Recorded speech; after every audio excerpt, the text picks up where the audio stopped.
Staying with business and companies here, Samsung is the #1 spot as top cell maker over Apple due to Apple's smartphone shipments dropping in the first quarter of 2024, as well as being hurt by intensifying competition by Android smartphone makers aiming for the top spot. Let's go to NTD's Sean Marshall now for more.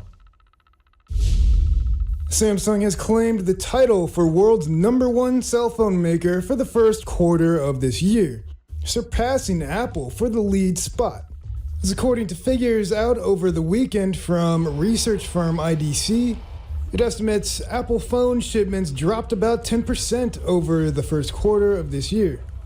That saw its market share slip to 17.3%.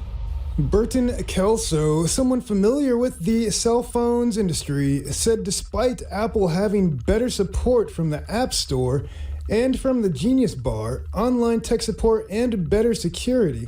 But people just aren't interested in those things. They want flash, they want better cameras, they want a easier to phone, and also Samsung has a better price point than Apple devices. Apple devices seem to become so obsolete quickly, and I think people are tired of paying $1,500 or more for an iPhone that's going to be obsolete in a year, where you can almost get the same product with a Samsung and pay a little bit lesser price for a better quality product. The iPhone maker appears to be suffering as rivals step up competition.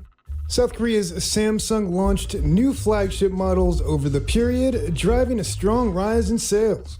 Just 3 weeks ago, Samsung said they expect even better earnings than analysts predicted. They said first quarter operating profit will jump over tenfold to almost $4.9 billion. So one of the other things with Samsung devices is that they were early adapters of the USB-C.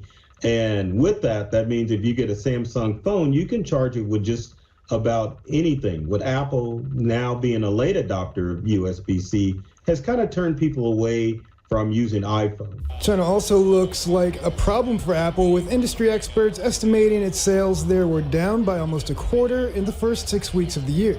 Some companies and government agencies are restricting use of its phones in the country, citing national security concerns.